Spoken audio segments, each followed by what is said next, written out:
Hey folks, Pastor Mark here, and thought I'd do my a little 5-minute synopsis, which some of you tend to like, and I seem to get more views from that than anything else. So maybe it's people are like me and they just have a short attention span. I'm not sure. But today, the reason I said there was nobody was raised because if there was no corporeal body of Jesus, then no body is raised. What do I mean by that? Well, if Jesus was just raised in spirit, as some faiths proclaim, then the bodily resurrection that we have is never going to happen. He was raised in body to prove to us that we can also be raised. There's a few things that I was going to mention that I haven't. But Buddha died in, I think it was 432 BC. I have that written down. And Confucius died in 479 BC. Buddha died in about 400 BC. And Muhammad in 632 AD died in Medina. And none of these did their faith at that time say that they were coming back. But Jesus was predicted in the Old Testament that he would come back. So, and I could get into that, Psalm 22, when it says that he will be crushed for our sake and that he will see his children. But anyway, bodily, the Greeks didn't believe in bodily resurrection. That was a different thing. None of the believing world at that time of anything believed in a bodily resurrection. They believed that we needed to be separate from the world. So, but our Bible says that to be absent from the body is to be present with the Lord. And Jesus said to the thief on the cross, he said, "Today you will be with me in paradise." So we don't believe in soul sleep. So why is bodily resurrection important? Because again, as you go on through 1 Corinthians, our faith is futile. And here's why, the main reason why it was important. Did he need to raise bodily? Yes. He told the disciples on the way to Emmaus, he started preaching to them from the Old Testament and said there was all kinds of reasons why they should have believed in Jesus, even after the crucifixion, that he was going to be raised. He appeared to them, then he appeared to all 12. He appeared to the 12. Of course, there was 11 at that time because Judas had committed suicide, but there were the 12. And then he appeared to others. He appeared to the ladies. He appeared to Peter at some point by himself. And then he appeared to over 500 at one time. So he showed everybody. He also ate fish and he ate honeycomb.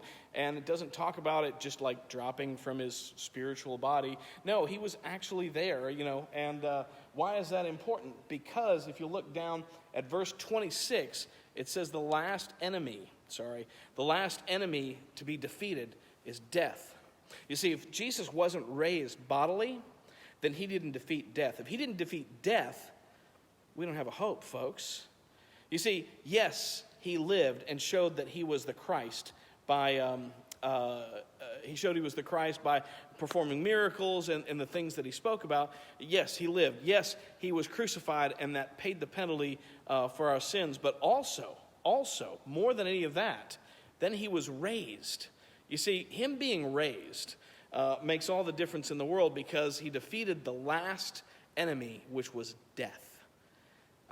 So his bodily resurrection means everything to us. And then he wanted to show that to people. He showed it to all the eyewitnesses. He showed it to Peter. He showed it to the 12. He showed it to the 500 all at one time. And then Paul said, most of them are still alive. That almost sounds like a challenge, go check with any of them. If you think that that's not the case, just go check. He is literally, risen. So 1 Corinthians 15 is where we are, but then he appeared, but take this into account too. This is so Jesus, all right? He appeared to Peter. He appeared to Thomas. He appeared to James, his brother. And so Peter denied him 3 times. Thomas didn't believe he was resurrected until he saw him. And then his own brother James didn't believe in him as Messiah. So something happened with all these folks. Something happened, and Jesus came to them on purpose. So imagine that for just a minute, that he came to the unbelievers first, and then there was one born out of due time, which was Paul, who he also came to personally. And that's the thing I want to talk about. He said, the grace has made me what I am. Jesus Christ's grace reaches out even after death, crucifixion, and resurrection. In the book of Acts, Paul came to know Christ. And if you'll read, those red letters are in the book of Acts because Jesus spoke to Paul personally. Jesus is still reaching out. His grace is still effective for you today. And I pray that you know him today. I pray that you would know about his bodily resurrection, about his resurrection from the grave, and about the fact that he has already returned. And with that, we have a hope that we will also be raised bodily. This is Mark Lowe. God bless.